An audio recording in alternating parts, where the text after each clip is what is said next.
Voici une capsule sur la séquence 5 de l'axe 5, gestion de données. Nous allons apprendre à lire, utiliser et représenter des tableaux et des graphiques simples. Grand 1, tableau. Il existe deux types de tableaux et un tableau permet d'organiser et de regrouper des données afin de les lire plus facilement. Tout d'abord, le tableau à simple entrée. Donnons un exemple. Pendant 4 jours, Iman chronomètre le temps qu'elle passe à faire ses devoirs et elle reporte les résultats dans un tableau.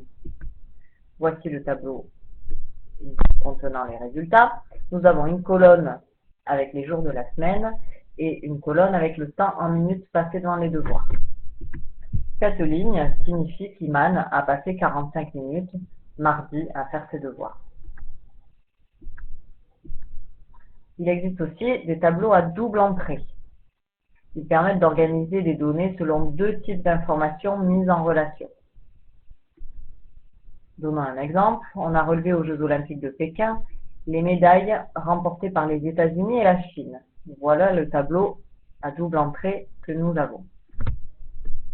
Les deux types d'informations mises en relation sont les pays et les médailles obtenues. Les pays sont indiqués dans les deux colonnes et les médailles sont indiquées sur les lignes. Nous avons 3 lignes puisqu'il y a 3 types de médailles, or, argent et bronze. Cette colonne Chine signifie et nous montre toutes les médailles obtenues par la Chine. La ligne or, dans laquelle on peut lire le nombre de médailles d'or obtenues par chaque pays avec le total. Enfin, la valeur à l'intersection de la colonne Chine et de la ligne or, la valeur 51, signifie que la Chine a gagné 51 médailles d'or. Grand 2, diagramme. Nous avons deux types de diagrammes. Tout d'abord, le diagramme en bâton. Voici un exemple. On continue avec les médailles d'or gagnées aux Jeux Olympiques de Pékin.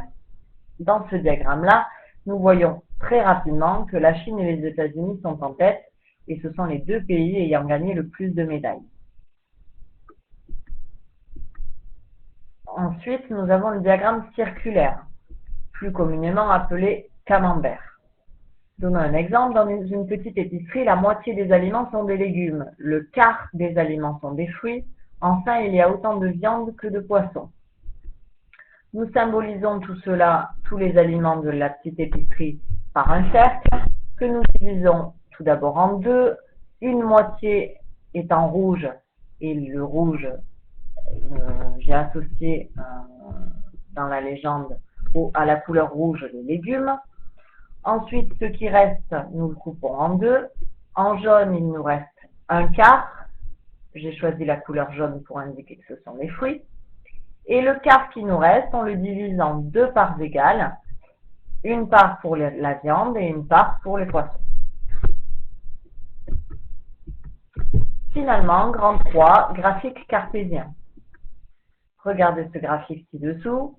Il nous montre la masse d'un poulain en fonction de son âge. Cela s'appelle un graphique cartésien. On a placé les points grâce à deux coordonnées, une sur l'axe horizontal et l'autre sur l'axe vertical. Ainsi, nous pouvons lire ce graphique-là pour répondre aux questions suivantes.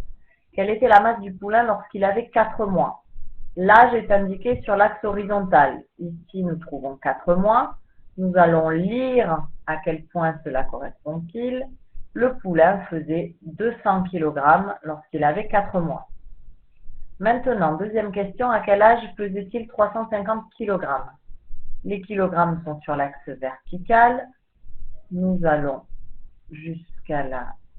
jusqu'au graphique pour lire ici sur l'axe horizontal que c'est à l'âge de 10 mois que le poulain pesait 350 kg. Maintenant, c'est à toi. Il y a un exercice, 2 exercices, 3 exercices et 4 exercices pour t'entraîner.